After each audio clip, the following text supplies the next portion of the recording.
I overheard my parents scheming with my brother to drain the family business, shift the money, and pin the blame on me. Can you imagine overhearing your own family, your parents and brother, plotting to ruin your life, frame you for fraud, and then steal everything you've ever worked for? And the worst part? They were laughing, openly mocking you, calling you a charity case while planning to gut the family business. For 28 years of my life, I was the invisible kid. My younger brother, Kevin, 25, he was God's gift to humanity, always showered with praise, celebrated for just existing. Me, I was the background character, the one no one gave a damn about. The favoritism in our house wasn't just obvious. It was a screaming neon sign pointing directly at a classic golden child versus scapegoat situation. I'm not even exaggerating. Since I turned 18, I was the one expected to build the family business. Hartwell Restorations.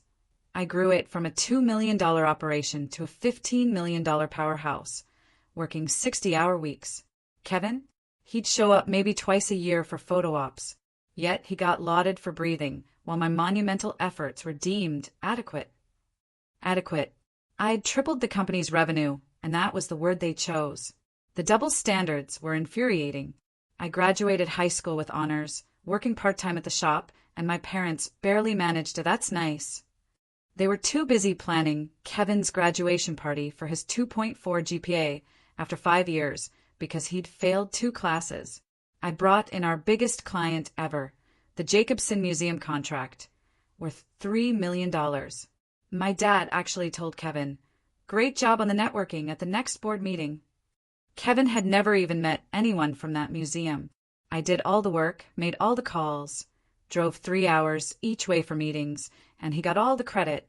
I still remember in high school, I made the honor roll every single semester for 4 years straight. My parents did nothing to celebrate. Nothing. Meanwhile, Kevin got a brand new car just for passing his driver's test on the 3rd try.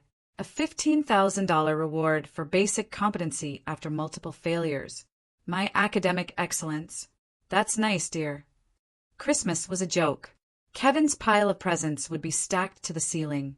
Gaming systems, the latest clothes, whatever he'd whined about. My pile? Whatever was on clearance. Maybe a flannel shirt, and usually something practical for my projects. "Practical gifts," my mom would say, with that smug look like she deserved a medal for buying me work gloves while Kevin unwrapped a new laptop. Kevin, honestly, was just as bad as my parents. Entitled, selfish, and smug about his golden child status. He'd constantly rub it in my face. "Mom said yes to me, but she'd probably say no to you," he'd smirk. He'd accidentally break my stuff and then act innocent. One time, he left my restored vintage radio, something I'd spent 6 months fixing, out in the rain. When I got mad, my parents told me I needed to be less materialistic. But when I accidentally stepped on Kevin's shoelace and he tripped, I was grounded for a week. I figured out pretty early on that no one in this family had my back. So I just shut up, kept my head down, and worked my butt off. Got my first real job at the shop at 16. Saved every penny. Learned everything I could about running a business. Didn't need their validation anyway. I'd tell myself every night alone in my room, listening to them laugh with Kevin downstairs. My room, by the way, was the smallest. The one at the end of the hall that used to be a storage closet. Kevin's was twice the size with its own bathroom. When I was 13, I asked about switching. Mom told me I should be grateful to have a room at all. That pretty much summed up my entire childhood. Dad would take Kevin to baseball games, car shows, all the father-son stuff you see in movies.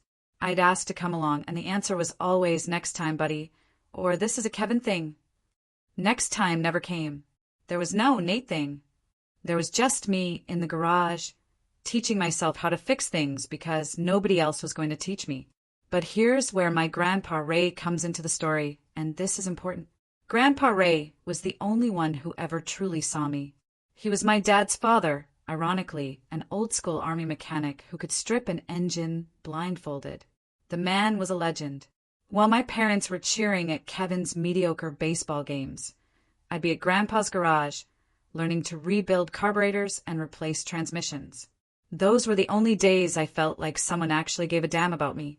"You got something special in those hands, boy," he'd tell me as we worked side by side. "Your dad never had the patience for this stuff. Always too busy chasing the next promotion." He'd shake his head, like he couldn't figure out where he went wrong with his own son. Grandpa saw right through my parents' favoritism. One time, when I was 15, my parents completely forgot my birthday. Not, "we'll celebrate later." They just forgot March 15th even existed. They remembered Kevin had a party to go to that day, and the whole family had to drive him there. My mom actually said, "Oh, it's your birthday tomorrow, isn't it? We'll celebrate next weekend." Next weekend never came. Never mentioned again. When Grandpa found out, he was livid. He showed up at our house that night with a beautiful set of precision tools I'd been eyeing for months. "Happy birthday, kiddo," he said, loud enough for my parents to hear from the kitchen. Some things are worth celebrating properly. The look on my dad's face was priceless, half embarrassed, half annoyed that his own father was calling him out. Every Christmas, when I'd open my practical gifts, Grandpa would sneak me real quality tools, stuff I still use today. One year, my parents actually complained. My mom had the nerve to say he doesn't need to be spoiled, as if a decent set of wrenches was equivalent to Kevin's new gaming console. Grandpa just stared her down, recognizing talent ain't spoiling, it's investing. Then he winked at me. When I was 20, Grandpa got Parkinson's. Terrible news. He couldn't work on cars anymore, couldn't do the things that made him feel alive. I spent as much time with him as I could, even when my parents complained I was neglecting family obligations, meaning I wasn't available to cover for Kevin's constant absences at the shop. Before Grandpa passed 3 years ago, he pulled me aside. His hands were shaking badly, but his eyes were still sharp. "Don't trust your father," he told me. "I've seen how he looks at that company, like it's just money waiting to be spent. Promise me you'll protect what we built." I promised. I had no idea then how important that promise would become. Hartwell Restorations. Grandpa started it in 1965 with nothing but a single bay and a talent for making old cars run like new.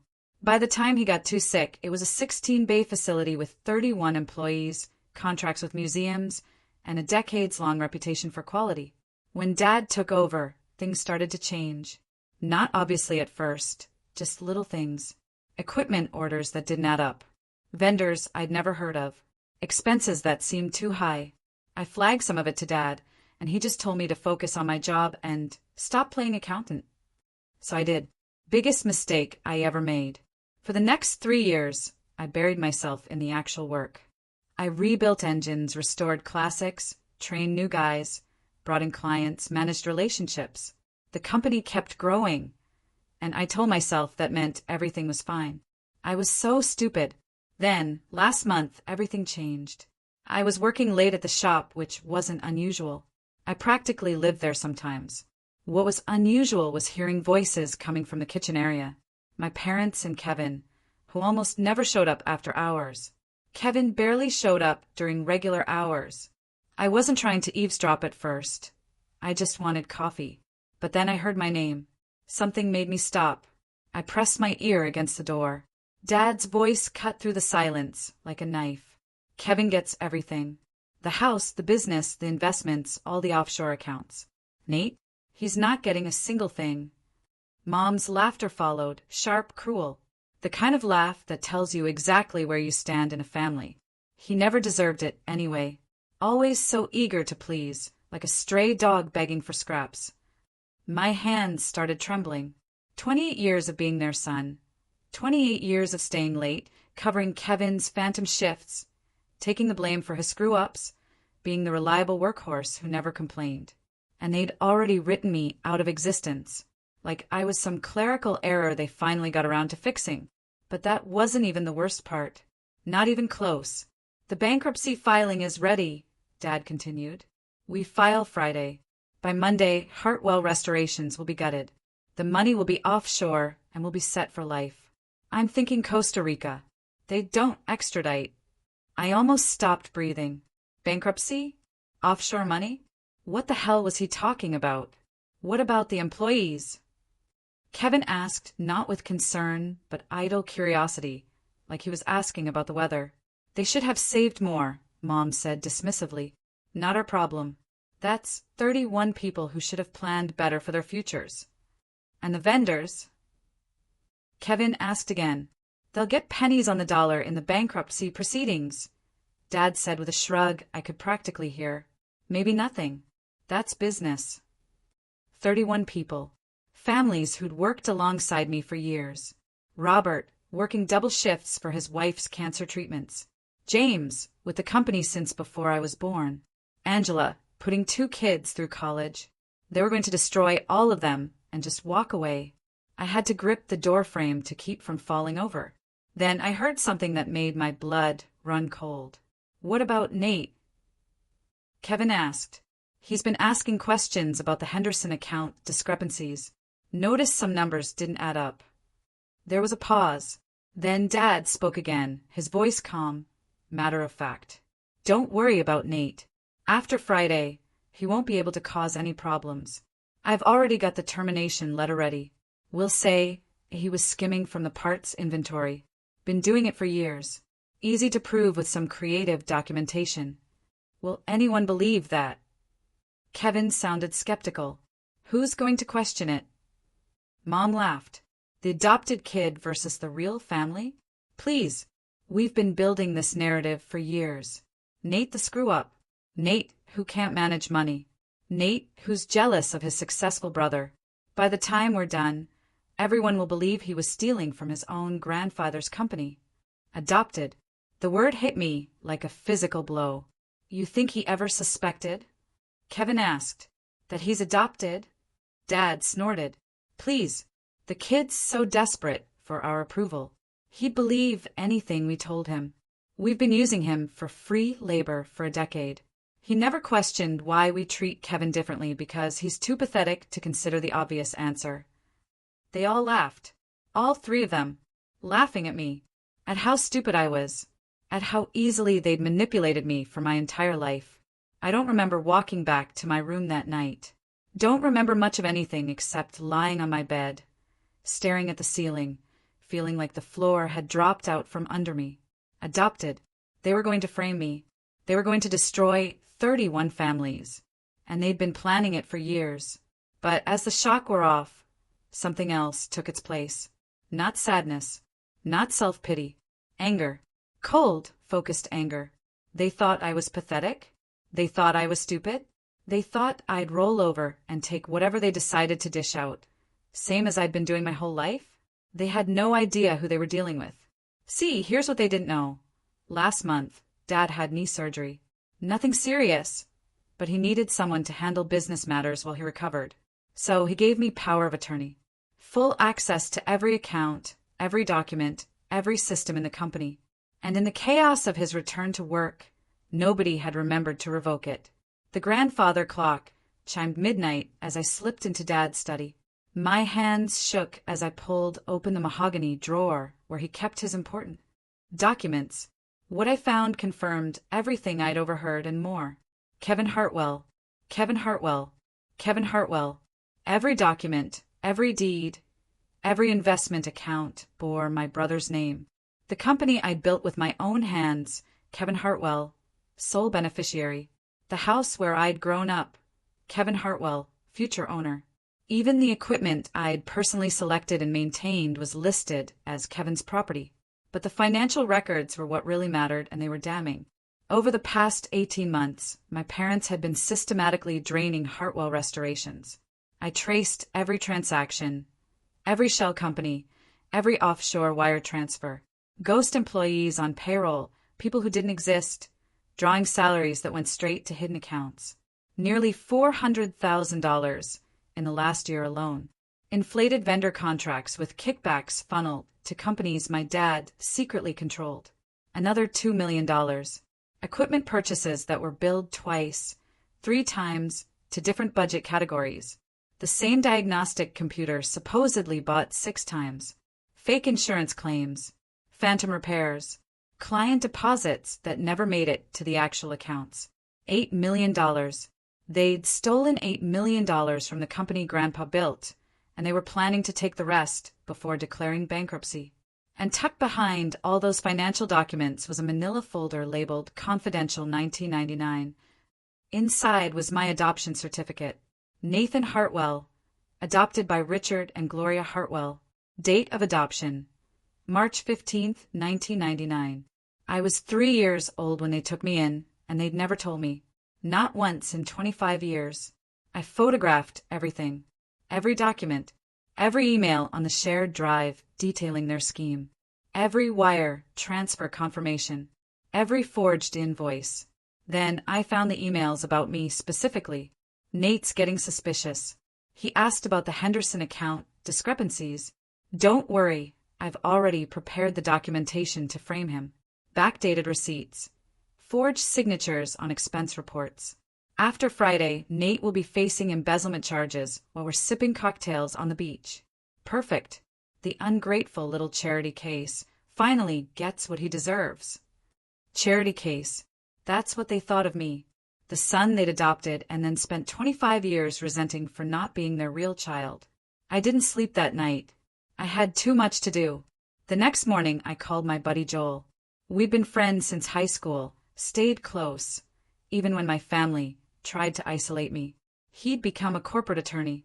Smart guy, good instincts, and most importantly, someone I could trust. I need to meet you, I told him. It's urgent. And bring whatever paperwork you need to set up a protective trust. When I showed Joel everything, the fraud evidence, the bankruptcy plan, the scheme to frame me, the adoption certificate, his face went through about 17 different emotions in 30 seconds. Nate, he said slowly, setting down the papers, this is massive. We're talking federal crimes here. Wire fraud, tax evasion, conspiracy. They're looking at serious prison time. I know. Your whole family, your parents, your brother, they could all go to prison for decades.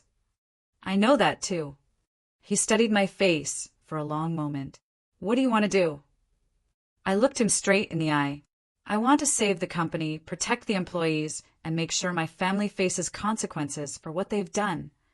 Joel nodded slowly, like he'd expected that answer. Then we've got about 60 hours before they file that bankruptcy. Let's get to work. Over the next 48 hours, we executed a plan that would have made Grandpa proud. First, we secured the assets. Using my still valid power of attorney, I transferred $12 million, every liquid asset the company had, into a protected trust account specifically structured to benefit creditors and employees. Completely legal. I was acting to protect stakeholders from fraudulent bankruptcy proceedings. That's not just legal. It's a fiduciary responsibility. Joel walked me through every step, made sure every document was properly filed, every transfer properly authorized. We weren't cutting corners. We weren't doing anything shady. We were doing exactly what the law requires when you discover corporate fraud. Second, Joel flagged the suspicious transactions to the FBI's Financial Crimes Division. Not anonymous this time. We went in person, sat down with an agent, and laid out everything I'd found. Turns out they'd already been watching some of my parents' offshore accounts from a separate investigation. My documentation was the missing piece they needed. Third, and this was the part that really mattered to me, we reached out to the senior employees. I met them at a diner 5 miles from the shop, neutral territory. James McCready, who'd been with the company 30 years. Angela Torres, who ran our parts department like a general. Dave Kowalski, head of our paint division. Susan Walsh, office manager, who taught me the business side when I was just starting out. And Robert Simmons, our night security guard, who'd let me into the building at 2 a.m. without asking questions. They already knew something was wrong. Turns out they'd been documenting their own suspicions for months. Strange transactions they couldn't explain. Equipment that was supposed to arrive but never did. Ghost employees they'd never seen. They just didn't know who to trust. When I showed them what I'd found, when I told them about the bankruptcy plan, about the offshore accounts, about the 31 families my parents were planning to destroy, the room went silent. Then James McCready, this grizzled old mechanic who'd known me since I was a teenager, looked me dead in the eye. Your grandfather hired me when I was 19 years old, he said. Gave me a chance when no one else would. Taught me everything I know. I watched him build this company from nothing. and I'll be damned if I let his son destroy it.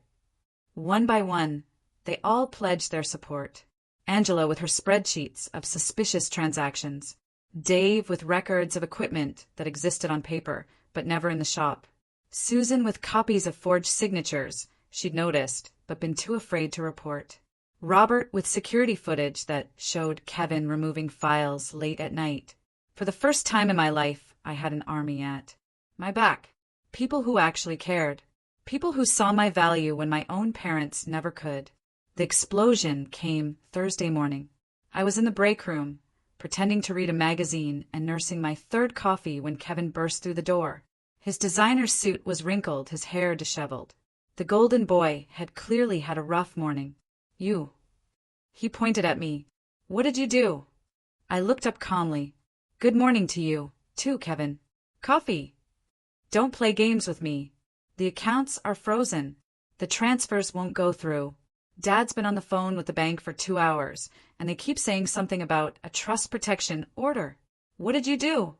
I set down my magazine and took a slow sip of coffee. Sounds like someone's been managing the company's assets responsibly.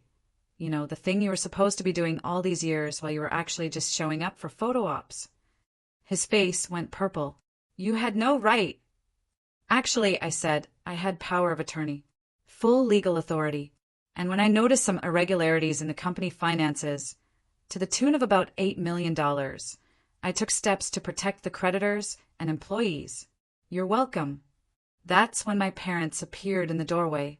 Mom's face was pale, her perfect makeup slightly smudged, like she'd been crying or maybe just not sleeping. Dad looked like he was one blood pressure point away from a stroke. Nathan, Dad said, using my full name in that tone he reserves for serious conversations. We need to talk. In my office. Now. So we talked, if you can call it that. The three of them sat on one side of Dad's massive desk, like it was a tribunal. Kevin on the left, Mom on the right, Dad in the center, like some kind of judge. I sat across from them, completely calm. I'd been preparing for this moment for 48 hours.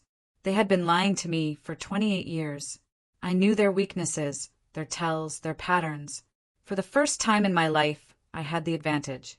What the hell do you think you're doing? Dad demanded. His face was red, veins bulging in his neck.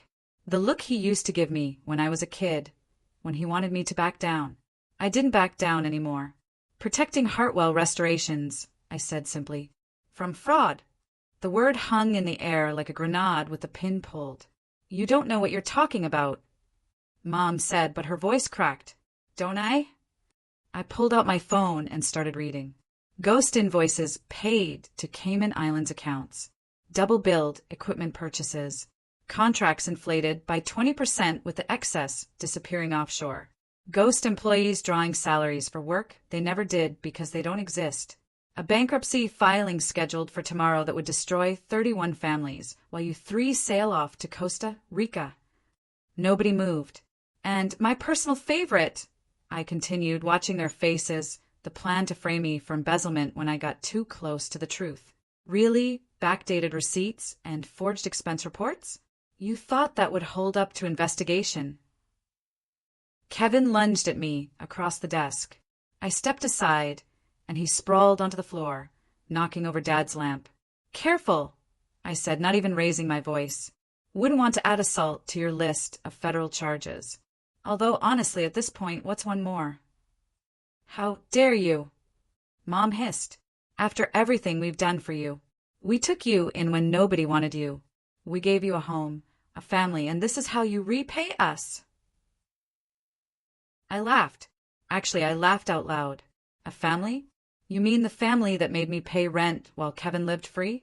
The family that gave him credit for my work? The family that forgot my birthdays and threw parties when Kevin passed his driver's test on the third try? That family. You were always so ungrateful. Dad snarled. Do you know how much it costs to raise you, to feed you, to put a roof over your head? You owe us everything. What I owe, I said, standing up, is to the 31 employees you were planning to betray, to the vendors you were going to stiff, to Grandpa's legacy that you were going to destroy for a beach house in Costa Rica. That's who I owe. Not you. Never you. Dad's phone rang. He glanced at the screen and went gray. Who is it? Mom asked. Unknown number. He answered it, and I watched his face change as he listened. When he hung up, his hand was shaking. That was the FBI, he said. They want to talk to all of us. They're sending agents now. I smiled. I know. I called them 2 days ago. The next few hours were the most satisfying of my entire life. FBI agents swarmed the building. They had warrants for everything, financial records, computers, files, the works. They'd been building a case even before my documentation arrived. But they hadn't had enough evidence to move forward. My records were the missing piece. Kevin was the first to be arrested. They found him trying to shred documents in the back office. He started crying when they put the cuffs on, blubbering about how it wasn't his idea, how Mom and Dad made him do it. Classic Kevin, never taking responsibility for anything. Mom went next. She tried the "I'm just a wife, I didn't know anything about the business" defense, until they showed her the emails where she discussed which employees to fire first and how to maximize the pain for those ungrateful workers. Dad was last. He tried to bluff his way through it, playing the successful businessman unfairly targeted. That lasted until they started listing the charges. Wire fraud, tax evasion, money laundering, conspiracy, attempted fraud. The list went on. He stopped in front of me on his way out, handcuffed behind his back. We raised you, he said. We gave you everything. You gave me scraps, I replied. And then you tried to take even those away. Grandpa built this company on integrity. You destroyed it with greed. The difference between us is that I actually learned something from him. You'll regret this, he said, and there was real venom in his voice. Blood is thicker than water, boy. Family is everything. You're right, I said. Family is everything. That's why I'm protecting the family that actually matters. The 31 people who built this company while you were busy stealing from it. They loaded him into the car. I never saw him outside a courtroom again. Now here's where it gets really interesting. Remember how I mentioned Grandpa's will? Turns out there was more to it than anyone knew. 2 days after the arrests, I got a call from Grandpa's lawyer, the one who'd handled his estate. He asked me to come to his office for an urgent matter. Turns out, Grandpa had suspected his son's greed for years. He'd watched how my parents treated me. He'd seen the signs of financial manipulation even before he got sick, and he'd prepared. There was a clause in the will, a secret edition that only activated under specific circumstances, namely if the company faced bankruptcy proceedings or if any member of the family faced criminal charges related to fraud. The clause stated that in that event, all ownership of Hartwell Restorations would transfer immediately to me.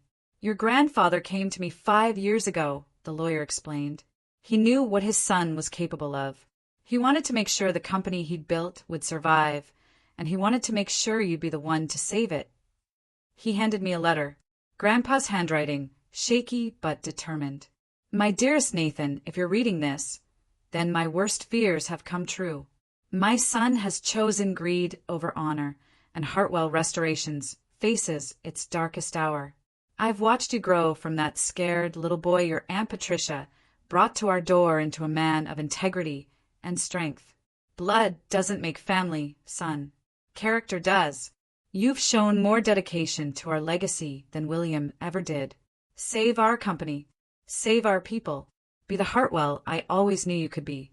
All my love, Grandpa Ray. I'm not going to lie. I had to step out for a minute when I read that. The trial took 3 months. Federal court, packed galleries, daily news coverage. The evidence was overwhelming. Between my documentation, the employee records, and the FBI's investigation, there was no way out. I testified on the second day. I walked into that courtroom and sat 10 feet from the people who'd raised me. Mom wouldn't look at me. Dad glared like he could burn holes through my skull. Kevin just looked broken, like a child who'd finally learned that actions have consequences. I told the jury everything.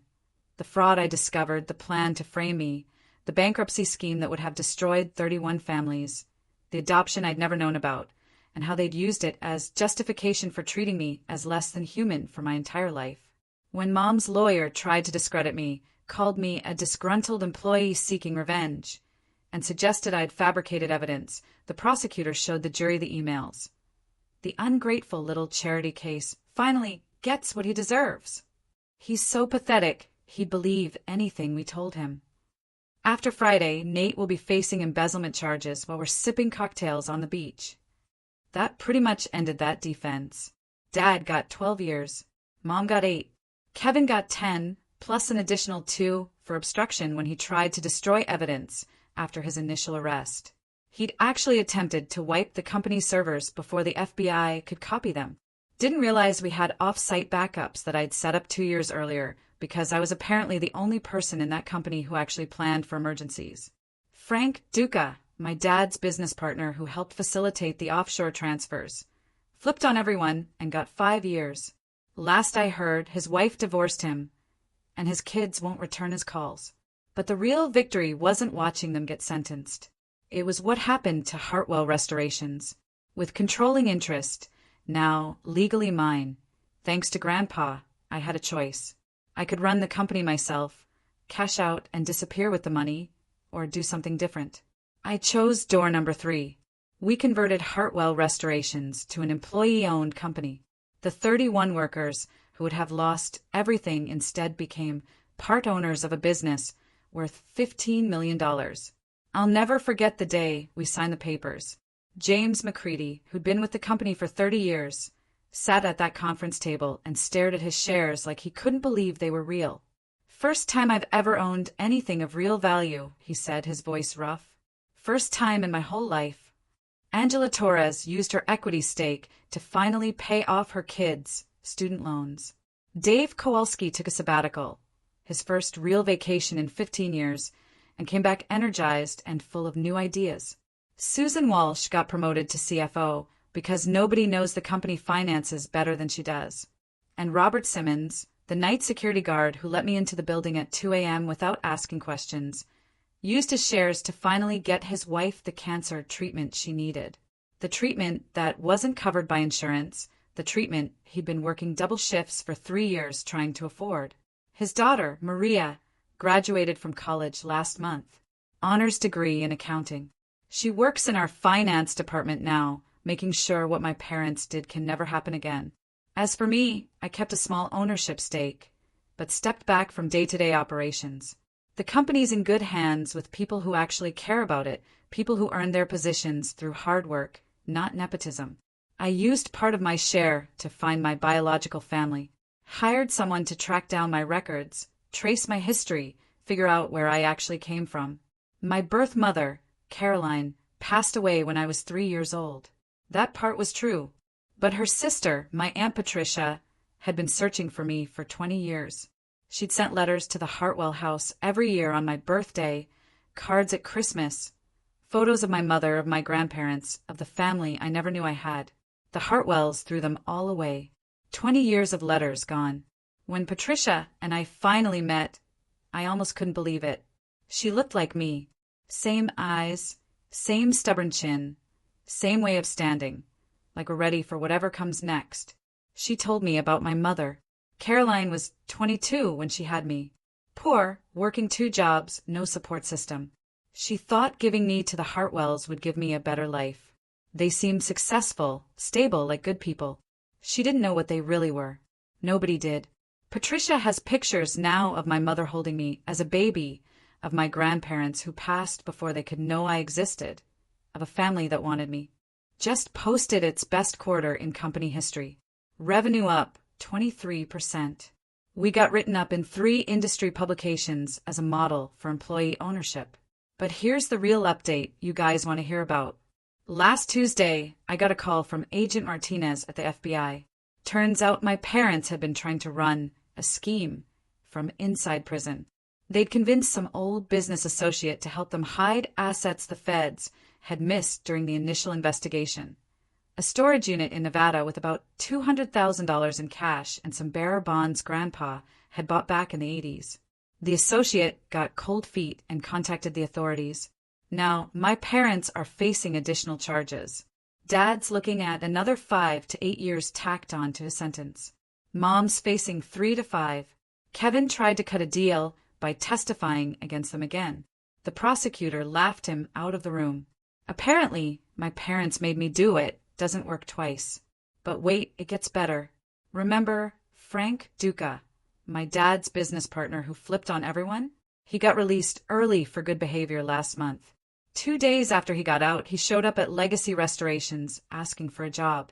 James McCready was the one who met him at the door. Told him, "We don't hire people who steal from their employees." Frank tried to argue that he'd paid his debt to society. James reminded him that Maria Simmons had to defer college for 2 years because of what he helped do to her father's pension. Frank left and hasn't been back. 3 weeks ago, I got a certified letter from a law firm in Chicago.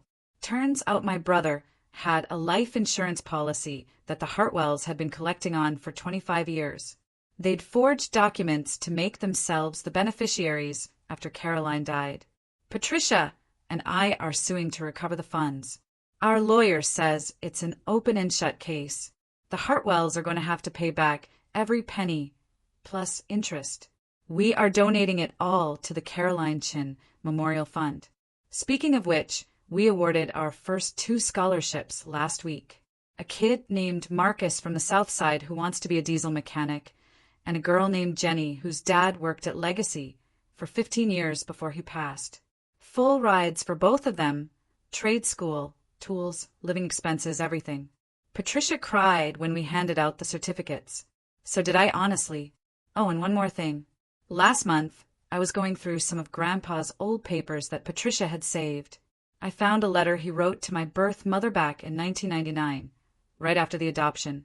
He tried to contact her, tried to make sure she was okay, that she knew I was being taken care of.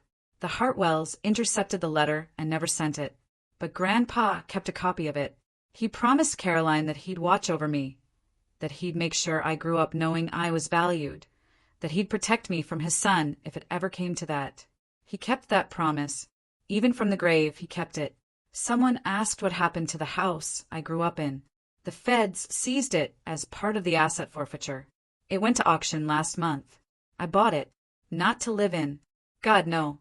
Too many bad memories in those walls. I donated it to a nonprofit that provides transitional housing for young adults aging out of foster care. Kids who aged out of the system with nowhere to go. Kids like I would have been if the Hartwells hadn't taken me in. The organization renamed it the Raymond Hartwell House after my grandfather. There are 6 young people living there now, getting job training and life skill support, learning that they matter, that someone gives a damn about them. The first resident moved in 3 weeks ago. A kid named Terrence, 19 years old, aged out of foster care with nothing but a garbage bag of clothes. He's working at Legacy now, learning to restore classic cars. James McCready took him under his wing. Last week, Terrence asked me why I did all this, why I bought the house, started the scholarships, gave him a job. I told him the truth. Someone did it for me once, a grandfather who saw me when nobody else did. Now it's my turn to pass it on. He nodded like he understood. Then, he went back to work on a 1969 Camaro we're restoring for a client in Texas. Good kid. Reminds me of myself at that age. Hungry, determined, ready to prove everyone wrong.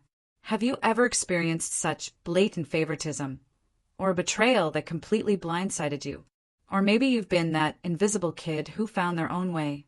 Share your story or thoughts in the comments below. I'm genuinely curious to hear what you think.